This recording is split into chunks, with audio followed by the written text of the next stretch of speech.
Hey guys, I'm Davey Wavy, creator of the gay erotic website Himeros.tv, and today I am joined by sex and intimacy coach Finn Deerhart, intimacy coordinator LeoRising Scott, and my friend and overall sexy boy Curt. And today we're talking about gay sex, and in particular, a film titled Daddy is a Verb. So let's get started. Himeros Backstage is supported by Himeros.tv. Himeros.tv is a different kind of porn site.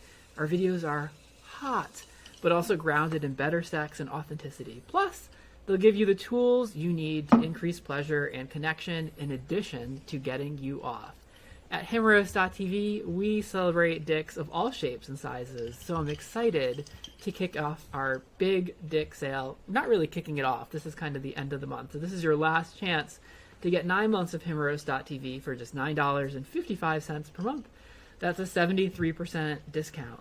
But you'll need to go to Himeros.tv/big to snag your discount. That's Himeros.tv/big.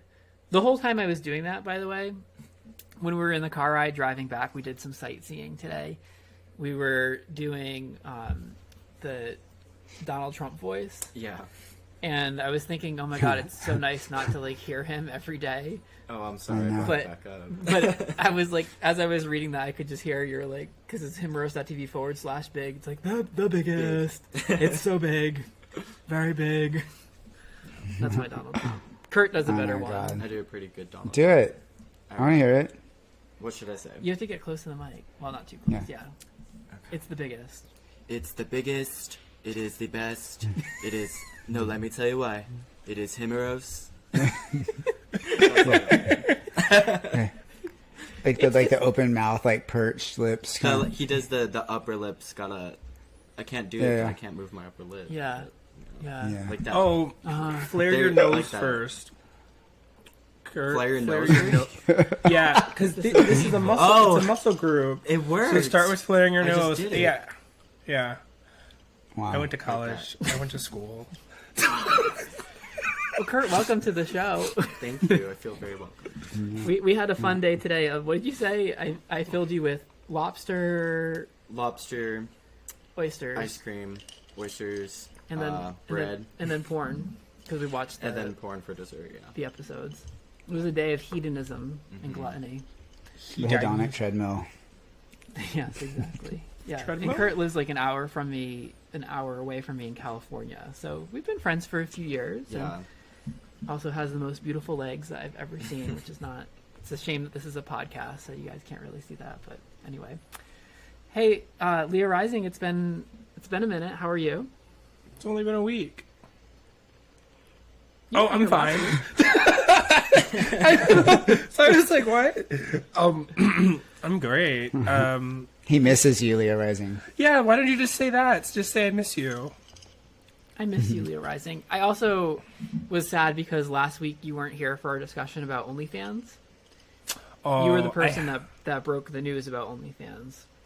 Yeah. Yeah. OnlyFans, they're going through it. As a company, I learned so much from another group of people that I know. There are these wonderful podcasters named the Sex Profiteers, 2 women based out of California that worked in tech of porn. They work in the tech aspect of porn, and they have this wonderful network, and these men came in, they held space, and these men came in and just gave me a background of tech and production and financing that I didn't know existed, and it was just I'm getting clearer at being able to be articulate in what exactly went down with OnlyFans, and it's like capitalism at its worst in simple language. It's the team that actually oversees OnlyFans oversees allegedly 2 other very huge companies, and those other one of those companies had shifted because at this point this is alleged, so you can receive it as gossip, people, if you want to. It's fine. You can take it as gossip. One of those companies, one of those companies had a clear out of content for the exact issue that OnlyFans was having now. So they already know that they were being they were not being compliant to laws that exist so that they can do these things that they want to do. And so I was like, with that information, I was like, so this is a conscious choice. Like, this is actually a choice to not do this thing because you want, you believe as a company you'll get more money if it wasn't so much about, like, the average person is thinking softcore, hardcore, and that's not the conversation. The conversation is all about the bands. It's all about the cashola. And it's really, I believe that 100%. Yeah, it's really just a matter of I think if social media didn't intimidate them, right, and possibly they probably have some great new hires. You know what I mean? If they weren't pressured to really look at that one more time, they probably would have just gone through with their initial plan and just done whatever the credit card companies wanted to do, and that would have just been it for a lot of people. So for people that are listening that have no idea what the fuck we're talking about, I barely do. OnlyFans. I have no idea, except that there's a kerfluffle happening with I OnlyFans. thought they were getting canceled or something. Okay, great. Everyone, thanks for all those contributions. Set us straight, Davey. So OnlyFans initially said that they were banning explicit content, and that was going to happen as of October 1st. And obviously there was a big backlash from OnlyFans creators. People on the internet were like, "Oh, OnlyFans is going to be bankrupt November 1st because like that's what OnlyFans is." And then this week they announced that they were suspending that decision. So now they are allowing OnlyFans to continue as it is. It made me wonder if they had to anticipate that this was going to be the reaction. If they didn't anticipate that, that's like a complete PR failure. But part of me wonders if they anticipated this reaction and they did it. Here, speaking of gossip, I have no like sources for this, but to put pressure on the banks and the people that were making money, like they wanted to create this moment so that the banks were like, oh shit, first of all, we're going to lose a lot of money because we're going to be processing no one's transactions because OnlyFans is going to cease to exist. And it created a lot of societal pressure for this OnlyFans to continue as it is. So it might have just been like three-dimensional chess. That's my conspiracy theory about this. I like that. Wow. Any takers? I like it. Does it intersect with the vaccine somehow? Yes! It does. you know what it does? And Bill Gates, I'm sure. Okay. Let me throw one more layer into this. Okay. Which is there are some patterns here with what's happened with OnlyFans in this moment and what YouTube did with LGBT creators, which is like 15 years ago when like YouTube was first starting out. The LGBT community was so hungry to have this like safe space to connect, a platform where people could see someone like themselves, and the LGBT community really built YouTube, not single-handedly, but it was one of the communities that was like really a big founding pillar for YouTube. And as soon as YouTube got a sniff of money, the LGBT community, it was like the first community, one of the first communities that YouTube turned its back on. There was this issue with advertisers not wanting their content on offensive videos, and YouTube couldn't tell the difference if the video was offensive because it was LGBT themed and so actually not offensive, or if people were saying it was offensive because there was gun violence or something else in it. And it created this adpocalypse. This was a few years ago, and there were so many LGBT creators that were kind of pushed off the platform that like couldn't pay rent, and many of these creators were the same people that helped build YouTube into what it is. And so YouTube had these kind of like listening panels and like meetings, but it took years to sort things out, and even to this day there's still tons of issues. So like you can see the parallel because OnlyFans was built by sex workers, and the original issue was that OnlyFans couldn't get investors because of the content. Well, as soon as OnlyFans was like, shit, we can get some venture capitalism money and we can have an IPO, suddenly it was like, sex workers who? Like, we don't care about these people. So it's just another tech company turning its back on the people that built it. That's my communist rant. It's weird. Yeah. It seems It was a really good rant. I wish that I had better vocabulary when I went on my rant. Girl, I was there for the journey. I'm not sure I've still fully understand it, but I do. I'm closer to it. I can't remember the item. There's a what is it? It's considered like a clause, but there's two legal clauses that if you do adult content on global communication, so any sort of media that these higher end banks or venture capitalists kind of can flex on a website or flex on a corporation and say, hey, we don't want to be attached to anything that sits near that clause. That's where the conspiracy chain goes really high, but it's the easiest thing that legally someone could be like, this is the reason why we're getting rid of sex workers. Because there's no possible way for this, it's a liability. And Right. OnlyFans just has to do a better job at their due diligence with obeying that liability. And as it turns out, allegedly, the highest seat of OnlyFans already has two other seats with other huge adult entertainment outlets, so they knew better.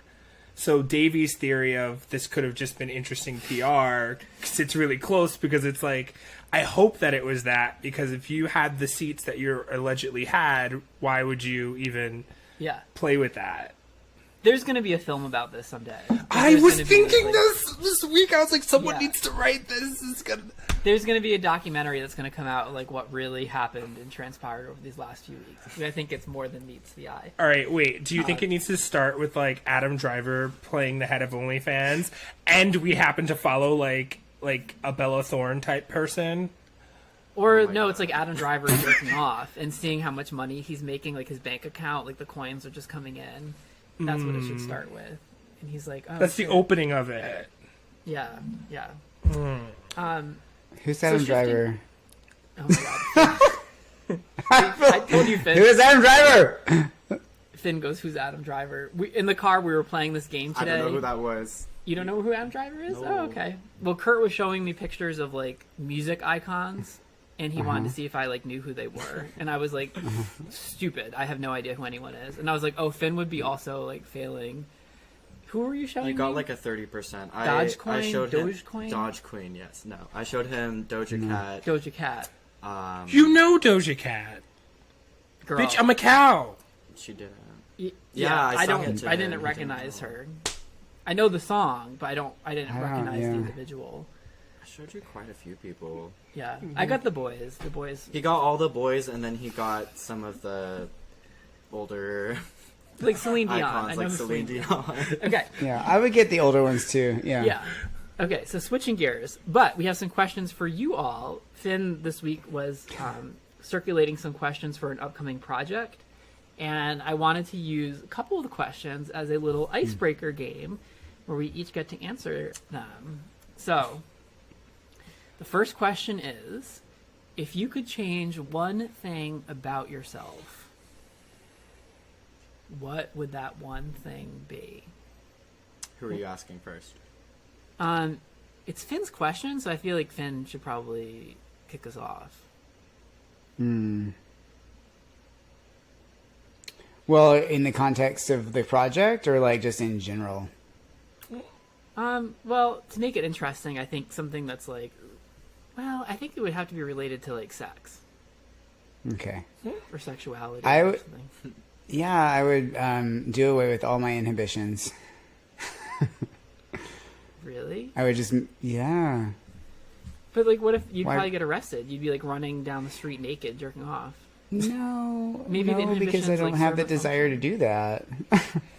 Like, inhibitions being like impediments to what I actually want to express but can't, like because I'm nervous or ashamed Okay. or feel like fear, like that I might get rejected, or I don't mean like my, yeah. I would want to do away with those so I could express freely without fear. It's a good one. Kurt, do you know what you'd change? So, what I would change, would it be like something physical, or It could be whatever. anything? I mean, just being more confident in my sexuality, like being able to share it would be great, because it's caused me some issues, like when I'm having sex with another man. So, being confident in myself, more so my sexuality, would probably help with that. Yeah. Yeah, I feel like that confidence, like you're 23. Yeah, so I'm 23, but it's, you know, I see lots of people my age that are super confident in their sexuality, and they're having so much fun, you know, as a gay man, living their truth. And when you're not confident in your sexuality, you're not fully authentic. So that's what I aspire to be, is at least be my authentic self. But When you say not confident in your sexuality, can I ask like what that means for you?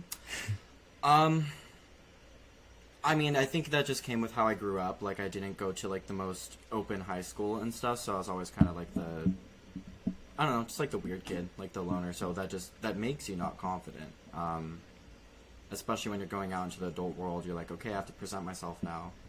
And when that translates into sex life, if you're not feeling yourself, like, it's not always the most fluid and best experience, so. Yeah. If I could gain confidence, you know. Thanks for sharing that. Yeah. LeoRising? Close to Curt, I was thinking about romance. I've been thinking about that for the past 2 days.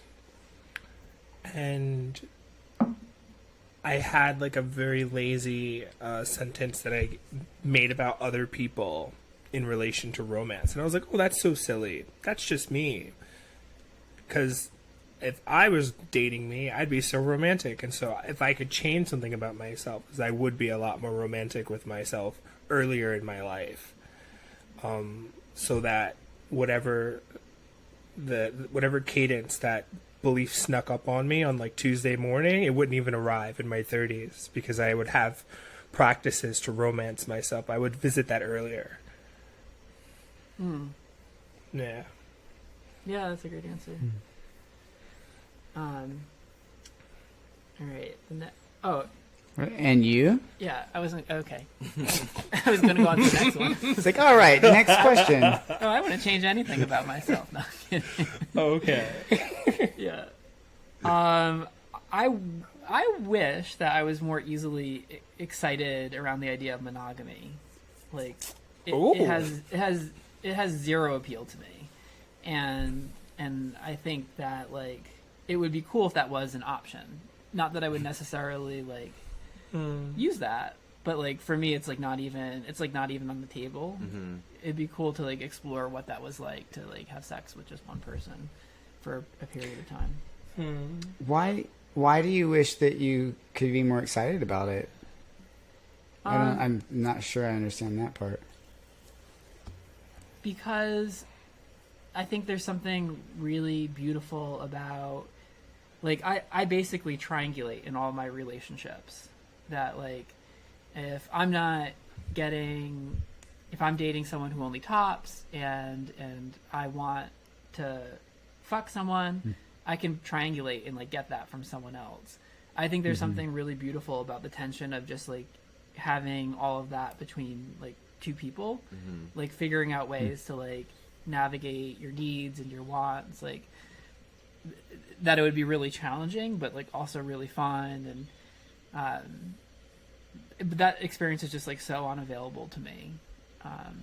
And I do enjoy like non-monogamy, but like I think it would also be fun. I think I would learn a lot from being monogamous for a couple years. Have you ever experienced like a full monogamous relationship? There was like a 3-month stint where my ex-boyfriend and I, when I was living in LA, like tried monogamy, and it was just like I was so uninspired. Like it translated into my work. Like I didn't have energy. When I have sex with other people, I like bring that into my life, and it's like part of my creative process. So, yeah, it's just like You want to experience like that partner in crime. Like that's my main person. I think it'd be fun. You know, I have gone in and out of monogamy and non-monogamy, and I had like hands down the best sex of my life with my partner of 5 years, like of my entire life. And that didn't happen when we first started dating. We had good sex, but like what I'm trying to say is make a case for what you're thinking about. Like we change and grow, and if you were with the right person, maybe it would all of a sudden feel like super right, you know, versus not, or it could change. And you know what I mean? Like the guy in LA that you mentioned, was that even the right connection for you to even want to do extra work with? Yeah. Yeah. The whole like right person thing kind of like makes me bristle. Like I'm just like, oh, like What does bristle mean? Can you define bristle for me really quick? Yeah, it's like triggering. I'm like oh, if you meet the right person, because people always say to me like if you meet the right person, then you'll like want to be monogamous, and I'm like, no, I just think I don't enjoy monogamy. It has nothing to do with the person, but it has a lot to do with like even if I'm with that's not what I'm saying though. Okay, but even if I'm with like the quote unquote right person, yeah, I'm still gonna enjoy sex with other people and crave that. Yeah. Can I offer a perspective that's going to be really aloof? Oh my god. Yeah. As per usual, it's on brand to be aloof. I love what Finn said about the cycles of spending years with someone, right? And the cycles specifically of being monogamous and non-monogamous, because it's like a phase of desire. Like desires aren't meant to attach and stay forever. There isn't a theology or a spiritual practice that says like you're gonna have that same desire to do that thing forever. You gotta let it go. But monogamous work in shadow work or inner child work is the work of trusting one mirror to be enough of a container to deal with bigger stuff. But before you get to that person, you have to be willing. We all have to be willing to be working at our bigger stuff solo. And the monogamous person is just a really big tag of saying like, you know, you're working on your stuff.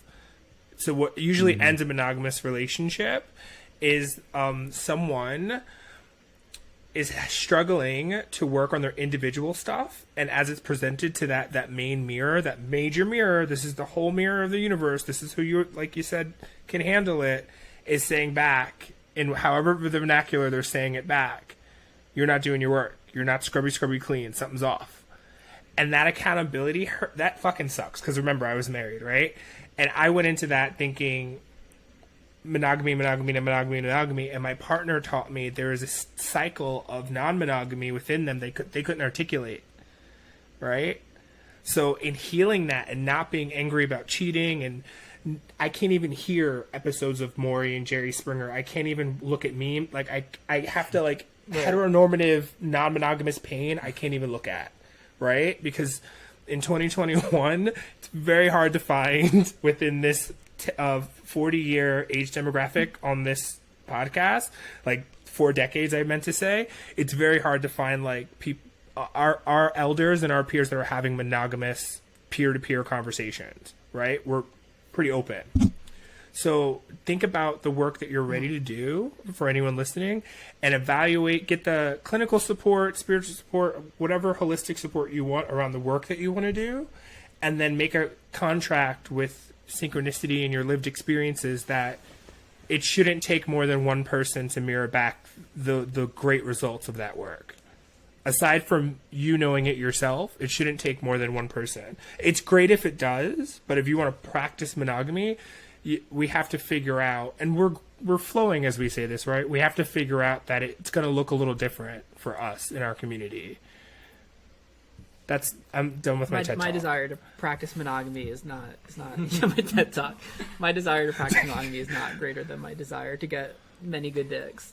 Well, that's why I'm so confused about you saying like, and we don't have to belabor this, but why you saying like you wish that you could be more excited about it, because I've always thought of you as like being really proud of not, you know. Yeah, but I wish I could also be like, but if I wanted to, like, I could try this for like to do this for like a couple months and like see what that experience is like, and it's like so unavailable to me to, as I like to experiment with different things, and like at this stage in my life, like it's if there's one thing I could change about myself, it would be that I would not have answered this question.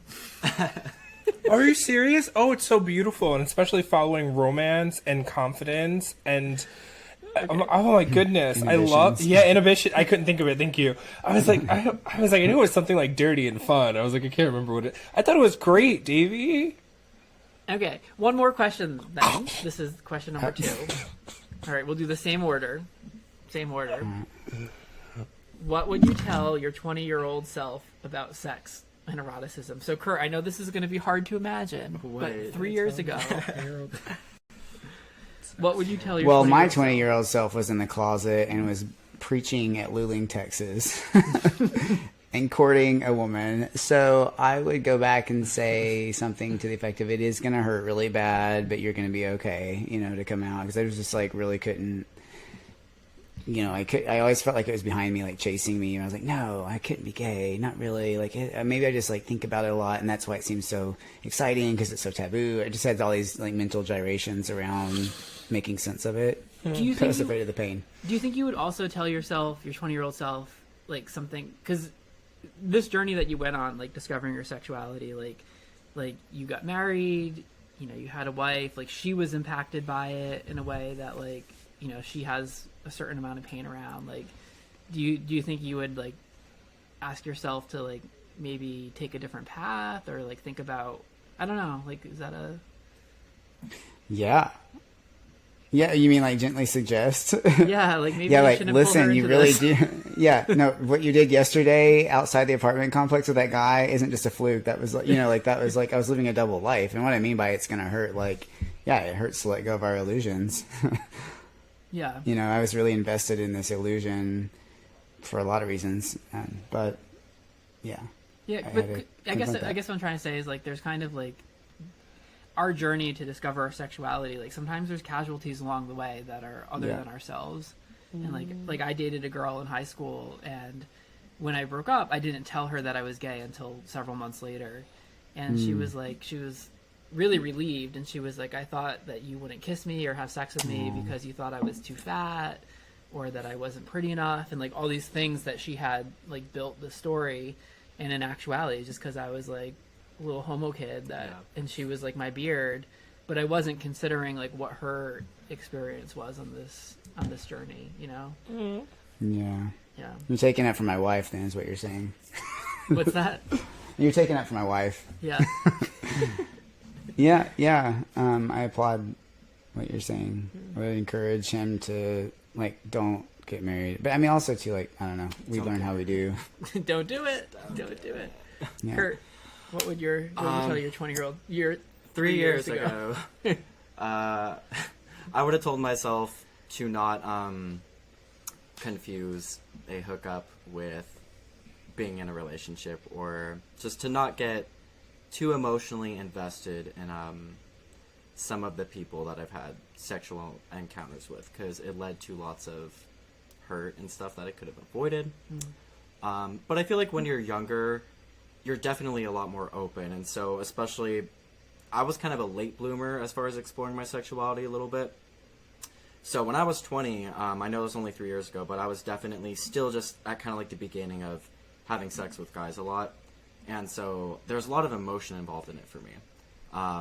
And I mean, while it was useful for me growing as a person now, still I would have told myself to be like, don't put so much effort into some of these people, because it was just, they were more just means of me like exploring myself, and not, I was so hopeful, Like, the first time you get your dick wet, it's like you fall in love, So I would have told myself to just like not be too invested, because don't want to waste my time.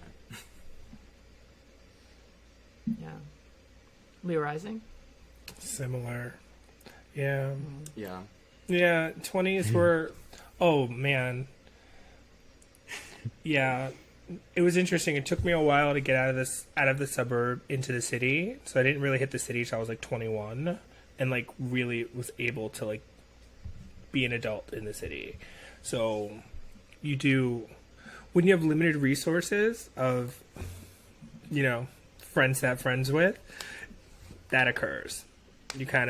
You over project. So I would educate my 20-year-old self on the vocabulary necessary for projections versus as you might deal with it in dueling intimacy, and just be like, listen, you can be as empathic as you want to be, but this is what a hookup is. Like, I might just give myself instructions. Right. Yeah. Yeah.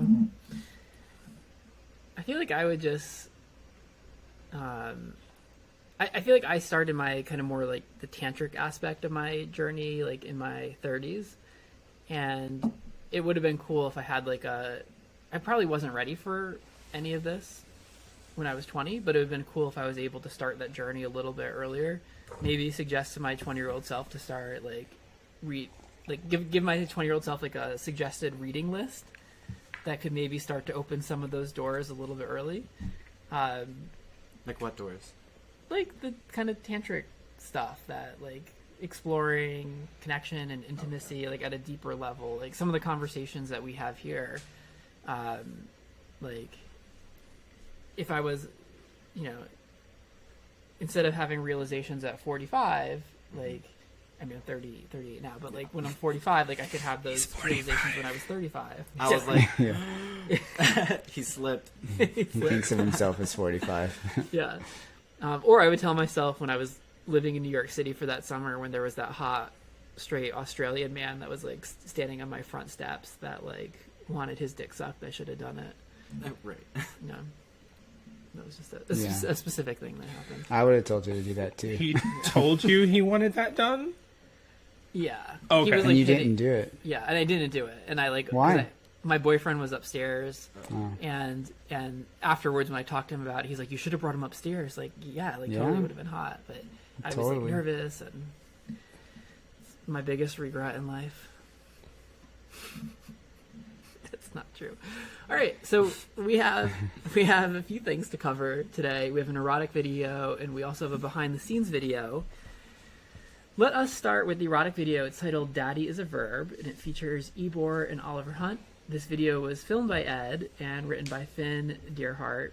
And in the film, Ebor comes home from work, and Oliver is sitting with a sippy cup, a pacifier. What did you keep calling it? A binky? A binky, a pacifier. Yeah. Binky, okay. Pacifier, binky, and they're... let's see. Oh, he has a teddy bear. Another aspect of it. And Ebor is kind of like the quote-unquote daddy figure in this, and they move into this erotic flow of sucking and fucking. It was funny, though, because when we were watching it, like, even though Ebor was the daddy, it felt like, and Oliver was the boy, and maybe this was the point, it felt like Ebor was, or that Oliver was more...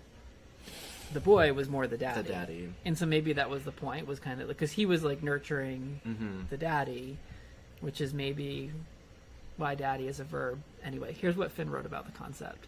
Also, I could listen to Oliver say daddy with a British accent all damn day. Daddy, I love it. Daddy, I set a fire, daddy. Oh my God. Daddy. It's like so cute. All right, melts my heart. Here's what Finn wrote. We might have been under a fixed but misguided notion that a daddy is a man who is older than we are, more successful, possessing a larger cock, toting a belly, or a furry body that signifies the direction to which we are evolving in physical form. These associations are not outrightly wrong. In fact, many men who demonstrate these physical attributes are indeed excellent daddies. However, there may be far more of these physical stereotypes that exude considerably fewer of the psychological traits that may actually require from a daddy. Each of us is encoded with a blueprint that is either activated or not, instructing us in how to nurture another, to grow in wisdom, patience, and presence, to hold space for another, so that he may lay down his burdens and be fully received. This blueprint is an archetypal form, the universal father within us all. We can learn to cultivate his ideal skills and grow and discard outdated beliefs about exactly what makes another man eligible for us to reveal to him our most vulnerable selves. In this sense, daddy is, therefore, more of a verb than a noun, a domain of emotional qualities that is an objectifiable set of physical attributes. What does that mean, Finn? Agree. Well, it's just like, let's go. What Well, the hell first is of all, that? Well, I was gonna say the guys really took it in their own direction. So I didn't like when you say I wrote it. I kind of feel like this yeah, but they really they contributed as much to this as I did. I think in this particular video because they really had their own ideas that they brought in. I don't know who was spearheading all that because I wasn't on site, but I just want to name that.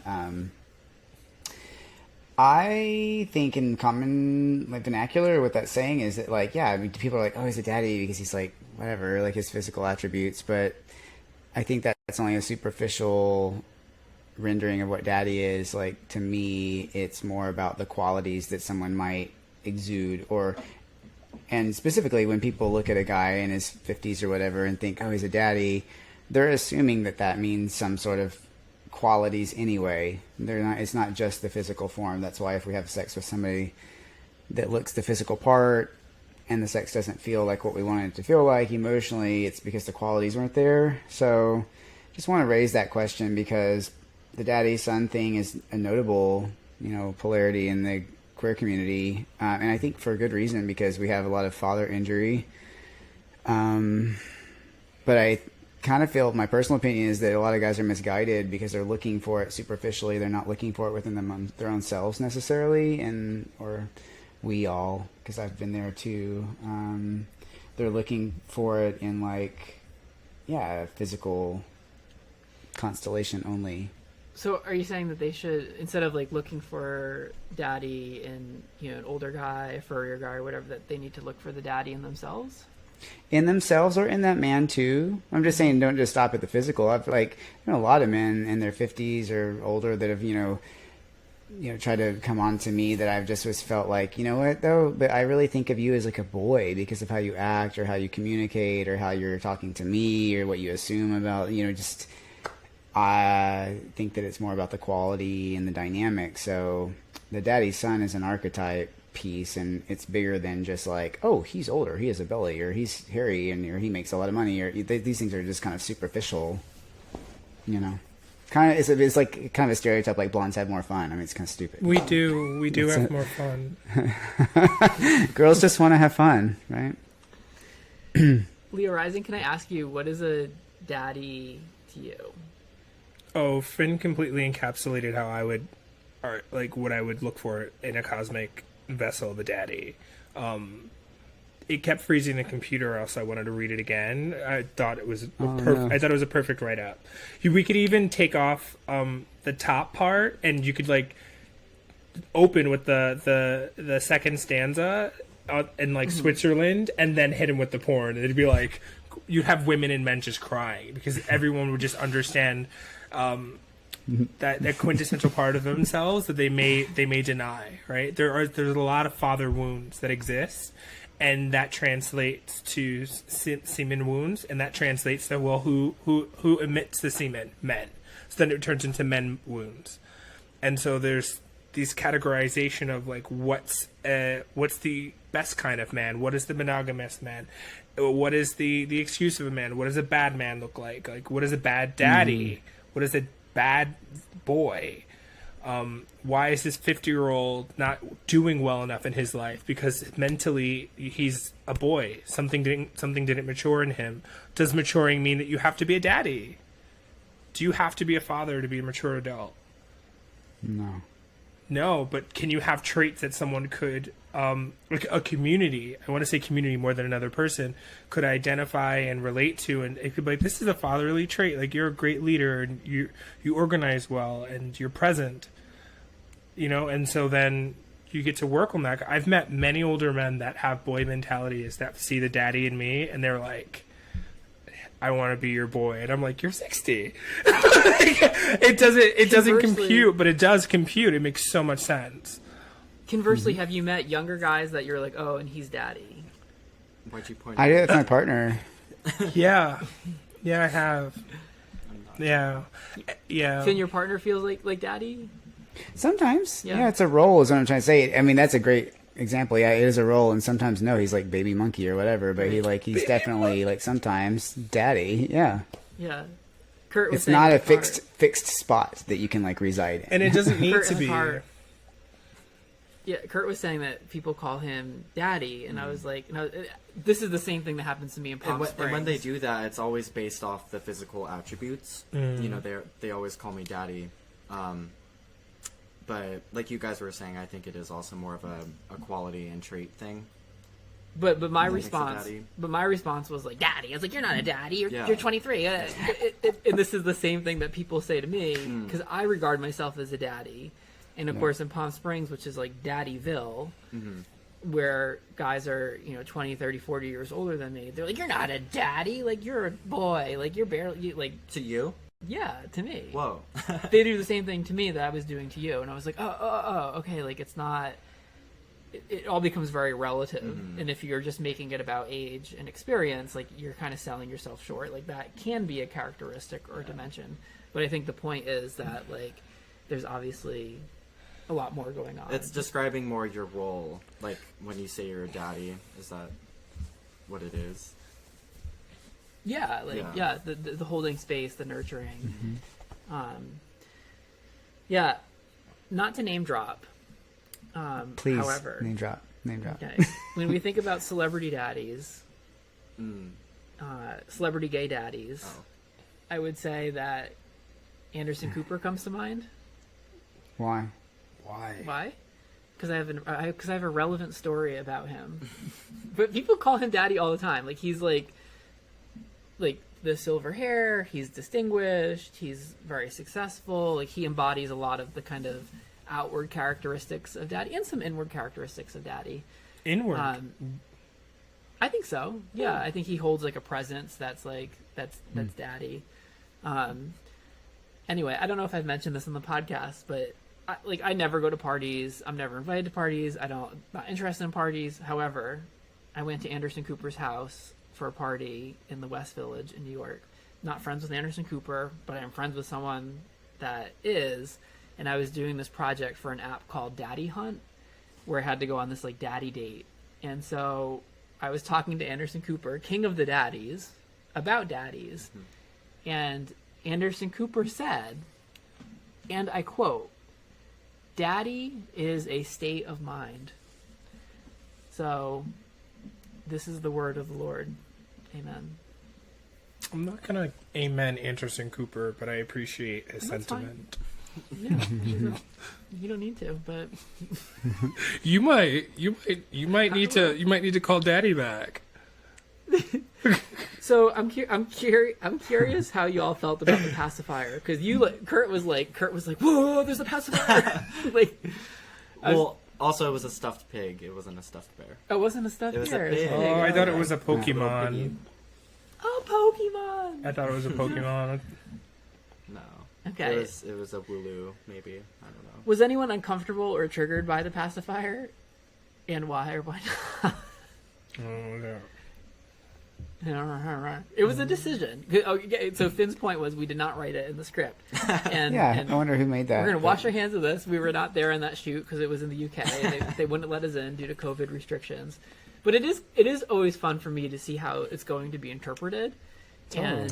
And the producer on that project, Sam, is into like edgier role-playing stuff. And I actually think it wasn't a decision of the models, because I think Ed said something about, that was like Sam's kind of influence. It does give an edge to the video for sure. Yeah. But that is also a community. Like that is a kink community of like there's adult diaper. Like there's a lot of heavy role playing that can happen. And a I lot of think when shame that people experience. Go ahead, what were you going to say? I was just going to say, I think when you look at it that way, it kind of takes the trigger away from it a little bit too.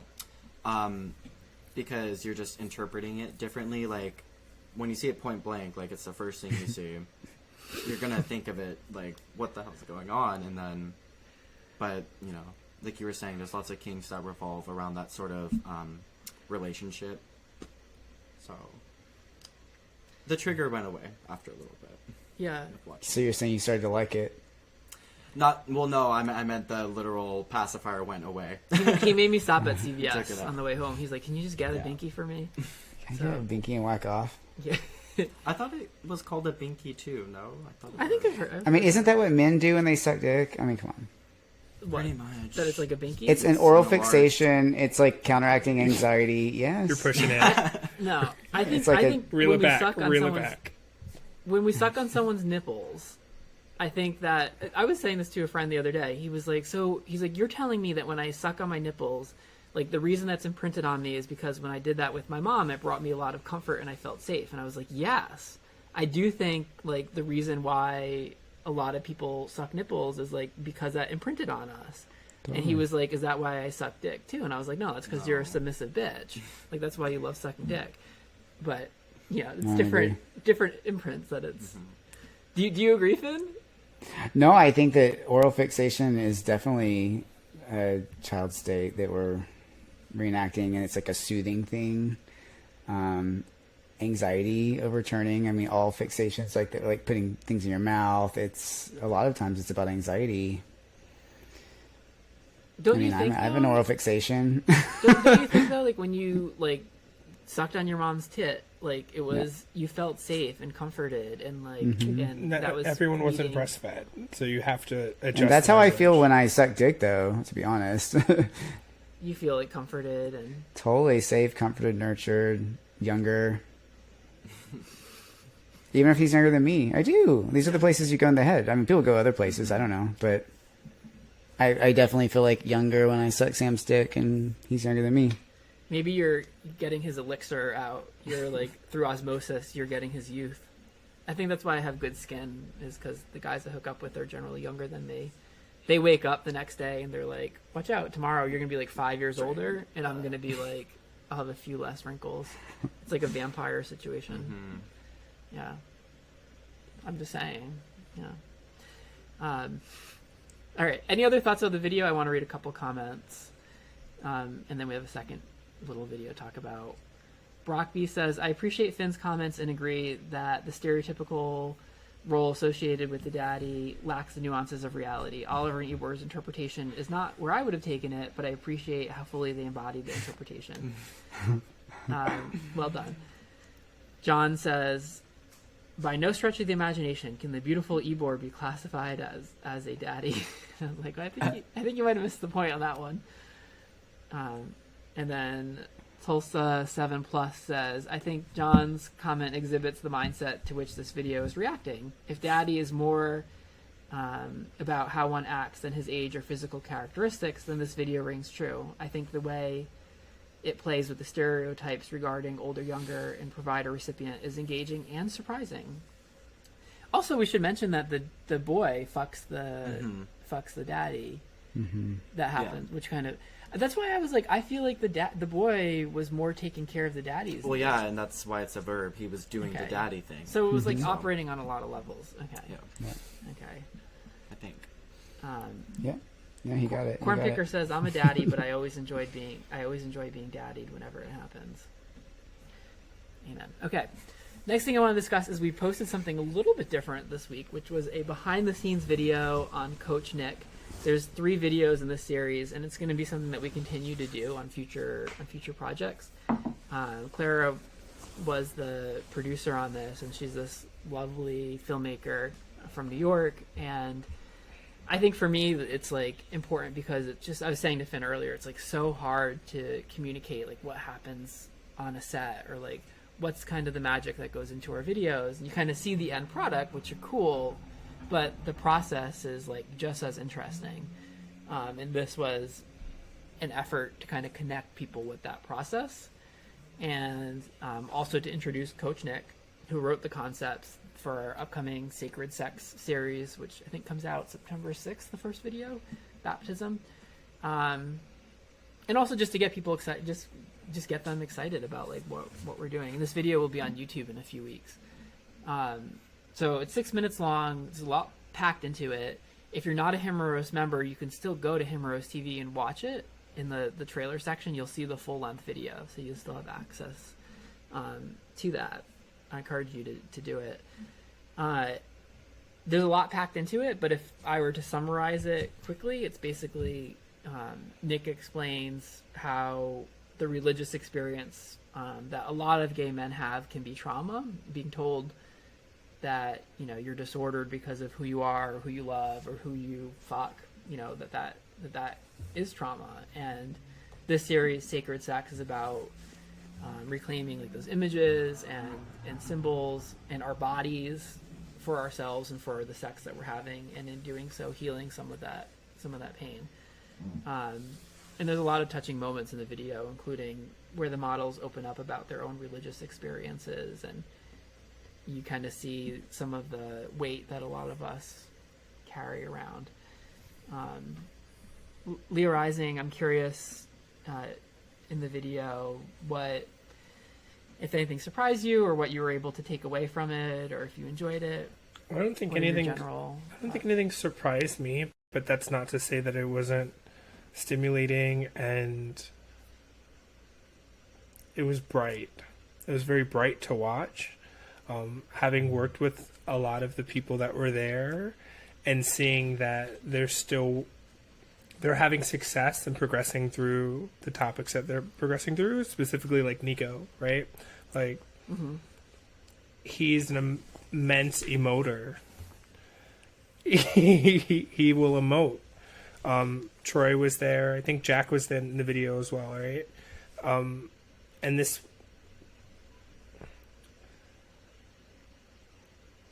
I think it's important for models and sex workers to know that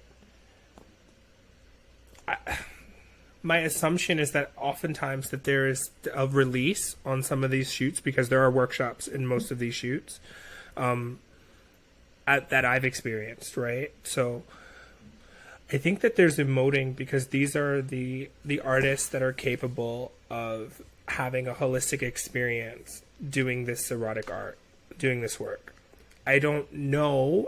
I wasn't there 4 decades ago, 5 decades ago with early porn, so I don't know their version of religious experience. I know what HBO showed me. There were tons of documentaries on HBO, and this reminded me of that, like watching that when I was younger and being like, oh my God, these people, they're funny and they're nuanced and there's stuff going on and there's stories and there is sadness that they can transmute while being intimate for other people's consumption. And so I like that you're going into this territory, and for some of the audience who may not realize they do it, you're humanizing these models, these performers, these actors by allowing them to use more of their voice and not just their tools for consumption. And I like where it's going, but there were parts of me that was like, I hope there was a de-escalation talk after this video, because like there was a lot of emoting, and I just was wondering about aftercare. Knowing that aftercare is always provided, I just was like, oh gosh, like my baby's crying. Like that. I went kind of personal, but Yeah. I like that you're going this route. I ultimately am going to use the word bright. It was that scenario seemed very bright and it seemed very safe. Yeah, I feel complete with that. It was interesting to hear Nick use the word ministry, because Coach Nick was a priest for 16 years. That's one of the things that they mentioned in the video, and now does somatic, body work, and he regards this as his ministry now. And it was so interesting to see him reclaim that word for more kind of sex work related projects, that he's like, yeah, this is my ministry, this is what I do. Finn, was it interesting for you to kind of just watch someone else's process and Loved it. yeah, I'm curious what you thought. Yeah, I love watching other people's process. I like being a creative. I value the process more than what's produced a lot. I was telling you that earlier, and hearing how other people are coming to it it stimulates me. So, and I also really like Nick. He's really, really bright. That word keeps coming up, and inspiring. Yeah, I really appreciated the video. It was just very obvious, in working with him and watching the video, that this is a culmination of his work. This is a complete manifestation of it. This marriage of sacred gay sex, reclaiming religious symbols. Maybe I'm projecting onto it, but I just kind of felt this whole project was oh, this has to be such a cool experience for him to see this stuff visualizing, manifesting in these videos that we're creating. Curt, what did you? Because you've probably you've never been on one of our sets. Yeah, it's gotta be surprising. So I've never been on a set, and I also don't have any. I didn't have any religious upbringing, but I do understand, all the taboo, elements of sex, and I just thought it was interesting how Nick was. I'm going to use the word again, but he definitely brought a brighter light to I guess tying it in, the sex workers, and then I guess, like I said, I don't know, I'm not good with the terminology of religion, but he painted like a different light on them, and he seemed super inspired in the video and just super overall like really happy. And I can imagine to get to that point with whatever past traumas there was with being in the church for so long for him, to get there for him, it definitely translated. And it was just nice to see Nick look really, really happy and like he was enjoying himself Yeah. doing the videos. So There's going to be 2 more videos from that series.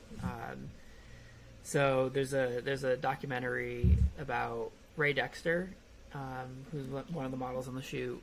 It was his last porn shoot. And then there's a model about Troy Jacobs, who didn't have much of a speaking role in this one, but he was also in it. So yeah, stay tuned for some. I'm like living for these behind the scenes. I think they're so well produced. Like, as LeoRising likes to say, they look expensive. I love when you say something looks expensive. Well, it does. Look expensive. It's good. Yeah. It's because if you can't pay for it, you have to seek the quality in the frames. So keep doing what you're doing. Stay tuned for Sacred Sex, first video September 6th. All right, let's answer some questions. If you guys have questions or comments, send them to Davey at daveywavy.tv, or you can call 612-470-5729. Question number 1. Hey, Davey, congratulations on Codebreakers. It's an artistic triumph. As a former Catholic priest, we're like really hitting this note today. As a former Catholic priest, I'd like to get into a conversation with John, who sent in the second question on that week's Himeros Backstage. So this is, if you guys remember, it was the person who wrote in saying that they disagreed with a lot of what we talk about, and that they were a practicing Catholic who was celibate and didn't have sex with other men. So this person wrote in as a response. Dear John, my name is John Hools, and I'm a former Catholic priest and a devoted listener to Himeros Backstage. The new name was actually my suggestion. Oh, that's right. This is the person who suggested Himeros Backstage. I like the question you sent in, and having spent a lifetime thinking about sexual morality, I'm 72, I'd like to respond with a question of my own. But first, I have to say I admire your courage and integrity to listening to viewpoints that are different from your own. If everyone did that, we'd be living in a much different world. You are putting into practice one of Jesus' core teachings from the Sermon on the Mount. Ask and you shall receive, seek and you shall find, knock and it shall be opened to you. So here's the question I'd like to pose for your consideration. Is God a sadist? If God created us and other animals with strong sexual desires and then punishes us for satisfying them, then God must be a sadist. Jesus constantly portrays God as a loving father, not a sadist. A loving father would have created sex as a training ground for love, where we are constantly challenged to give and receive and love more deeply, where the ecstatic union of lovers, or self-love, becomes a sacrament of God's love for the universe. So which God do you believe in, the sadist or the loving father? Which image of God makes us more loving people? There's more, but for purposes of time, I will leave it there. So that was more of a comment than a question. Yeah. Yeah. He's just daddy is a verb to him. Period. Okay. Period. Question number 2. Hey, Himeros TV guys, I have a general question that I'd love some input on. In a few weeks, I'm going to my first orgy. It's a small orgy that my friend is hosting among a few of his vaccinated tricks. So maybe 6 or 7 people in total. He called them tricks. Oh my god. Maybe not technically an orgy, but it's the closest to an orgy that I've ever experienced. Since you all seem much more sexually experienced, I think he just called us a slut. I've never had an orgy. I'd like your advice on attending a group sex experience. Also, do I bring my own lube? I like a queen who thinks about logistics. I would have the same question. I would be like, because I like my wet platinum. Like, do I have to? Yeah, take your lube. Yeah. Right. Okay. Take your I've actually never lube, been take your binky, Yeah. take your comfort blanket. Take whatever makes you feel. Yeah. your Pokemon Your stuff. po- yeah. You do you. Do you, boo? Okay. Wait. Yeah. Do you show up with like a backpack? Yeah. It's a sleepover. Good. A little fanny pack. This is actually my question. It's Right. A not little fanny pack. a fanny pack. Yeah. Okay. So, what advice would you have for someone that's attending their first group sex experience? Not really put a lot of expectations on himself or other people, and just kind of be curious and go slow and yeah, have a good understanding of your boundaries before you get into situations where you're not advocating maybe for them, or yeah, just kind of think it through and yeah, lower expectations. Does in a group sex experience would are you kind of like constantly I guess I just don't, maybe I'm just like too uptight, but like if I start interacting with someone, I'd be like, oh, like just so you know, like I didn't douche, so I don't want to get like fucked, or like have that conversation during the orgy. that seems horrible, right? Like, You don't have to say that. You can I just would be like, go I'm gonna into get it fucked. kind of knowing. I mean, I've never participated in one, but like go into it kind of having an idea what you want to do, so you could just be comfortable and have fun with it. I guess I wouldn't have a conversation though with Yeah. the people participating in it. Nailed it. Yeah. Or at least not that conversation. Yeah. Don't tell anybody that your butt's You could just full of poop, Davey. but maybe you just do like if you put it in there, you're coming out with a fudge sickle. I would just say I don't want to get fucked. Yeah. Yeah. That's Yeah. like, yeah. That's great. That was perfect. Davey. I guess you can say it with your body language too. Well, I was gonna get there. Your no's don't. I would imagine that it'd be a great practice for our no's to not be offensive. So oftentimes we're concerned in non-orgy spaces with the tone of our no, right? And this is a great exercise on working on what is your ultimate yes, your year of yes, right? And then how do you say no? Do you understand how to comprehend nonverbal no's? So it's to be open to both, to the duality of that. It's you're going to issue a no. There's going to be something that you don't want to do with someone, and someone's going to issue you a no. But these no's aren't painful rejections. These are really great opportunities to get like shame and the gut wrenching yuck part of no out of your body. You get to like claim your no as like a beautiful posture. That's how I would conceive that. I think it's a great opportunity to practice that. A lot of daddies of verbing is happening tonight. Yeah. They're- Were you saying you had bad vocabulary earlier? On I like how you said legal that, though, language. Like having confidence in your nose. That's yeah, great. yeah. That's important, actually. Well, kids, we're going to have to stop it there. Next week, we're discussing the second installment of the Summer of Love series, so stay tuned for that. Finn, where can people get more of you? FinnDeerhart.com, FINNDERHART.com. And sign up for that email list as well. Yeah, sign up for my email list. Totally. Yeah, shit. There's some good stuff. There's some good stuff. LeoRising, where can people get more of you? Keep stopping on by the Instagram, kids. I need my algorithm to boost the fuck up. Let's go. Like Yeah. those pictures. LeoRising officials. And Curt, do you want to Cute. disclose any information about where people can find you? Oh my god, sure. I don't post that much, but if you guys want, I have an Instagram. It is _Curtis. My name is spelled different though. It's CURTICE, and then followed by King. Oh. Yeah, no one has ever gotten my name right. There's some good like thick leg pictures too up there too. There's huh? a couple, yeah. If you guys Yeah. want to check those out. Yeah, it's worth. Thanks for dropping that. Yeah, no, it's worth the browse. I'm just telling you right now. Okay. And you can appreciate it from afar. You don't have to throw a follow. You can just check them out. Thank you. Yeah, don't follow me. Just Oh my I'm god. gonna go private now. Remember, you can join Himeros TV and save at himeros.tv/big. Thanks so much for listening, and as always, more to come.